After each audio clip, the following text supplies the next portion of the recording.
ছেলে মেয়েগুলোকে মা পড়াতে হবে। রোজা রাখবেন, আমি আপনাদের বলে যাচ্ছি, পয়সা নাই, রোজা রাখবেন। কি বলছি মা, বুঝতে পেরেছেন? অর্থের অভাবে পড়াতে পারছি না, রোজা রাখবেন, খাবেন না সারাদিন, তাও ছেলে মেয়েগুলোকে পড়ান। আর নাহলে আজকে একটা তামান্না গেছে, দেখবেন পুরো গ্রামটা শেষ করে দেবে। আমাদেরকে দিয়ে আমাকে মারাবে, বাইরের লোক আসবে না মারতে আমাকে দিয়ে আমার লোককে মারাবে, কারণ আমার শিক্ষা কম। আমার ছেলের হাতে লাঠি তুলে দিলে সহজ হবে।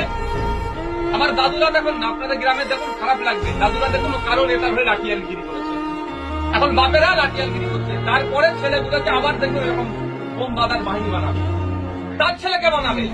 আর নেতার ছেলে তুমি নেতা ছিলেন এমএলএ, তাহলে মেয়ে এমএলএ হয়ে গেল, তার ছেলে মেয়ে দেখবেন আবার ভিতরে মেলে হবে।